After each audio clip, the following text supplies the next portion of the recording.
We are here both to mourn as well, as celebrate the life of a great woman, our friend and sister, Chinyere Asika.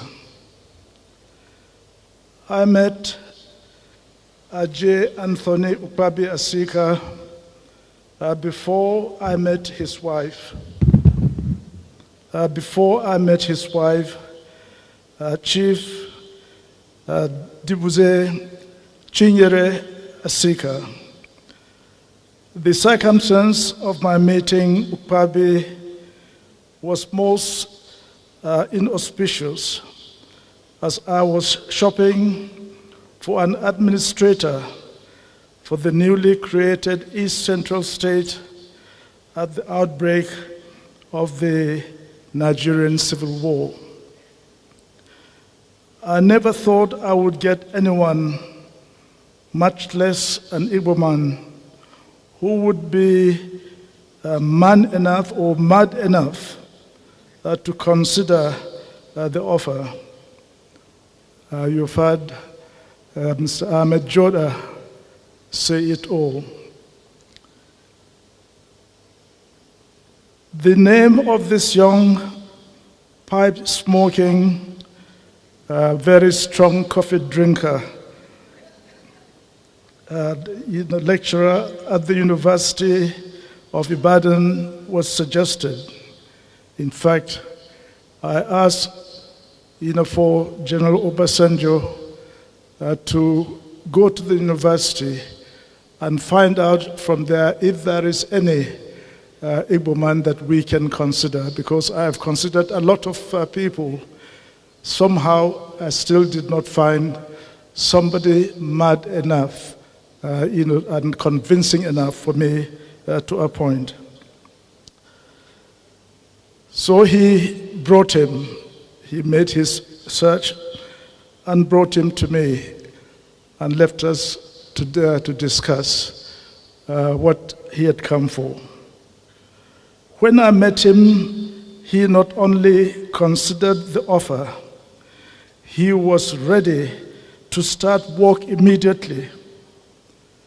I cautioned against it by telling him that if he were my blood brother, even though I can assure you after that he became my blood brother, if he was my brother, I would have counseled him against doing so. However, he ignored my warning. He took up the job against my advice. If I thought Ukpabi Asika was crazy to jump at a position that placed him at cross purpose with his brothers and sisters from eastern Nigeria, who itched to secede from the Federal Republic of Nigeria, I did not know how to place his wife, Chinyere.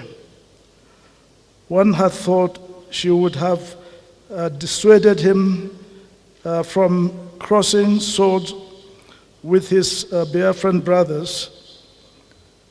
I was pleasantly shocked when, on arrival from Kenya, she, like her husband, plunged headlong into efforts at keeping Nigeria as one strong and divided nation. I would like to thank here our elder, even though I was head of state. He's older than I am, but one of my very, very special senior civil servant that gave me all the support and all the help to make sure that we were able to have a good country. Ahmed Joda, Thank you very much. You and all your colleagues, permanent secretaries that were there at the time, and also some of the senior army officers that were friends of Asika. And we have General T. White and Juma here, General Obasanjo, and many others. Let me appreciate the support that you gave Ukpabi, Asika, and Chinyere to make sure that they help in ensuring that our brothers, the Igbos, are with us in order to build a good and a better Nigeria. Thank you very much indeed, and nice of you to be here today. Distinguished ladies and gentlemen, I thank you all for coming to really say farewell to such a great lady. I think she is called Inda. Yes, and she's also called Dibueze. And she's also a Mrs. And what is it that she's not called? She's a chief. And what else is it that she's not called?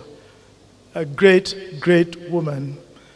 A great mother of those, my young friends. China, there you are. Inki. And what of Uj? Is it? Shall I say that name that I used to call you? Oh no, I shouldn't. Okay, I'm not to say that name. But Uju and all the members of your family, your wives, your husband, the grandchildren, accept our sincere condolence for the loss of your great mother. But we are all celebrating her life, her great life that had made a great contribution to the greatness of this country. Accept our sincere sympathies, and may she rest in that eternal peace in the Lord. May she rest in eternal peace in the Lord. Goodbye, Chinyere, our dear friend.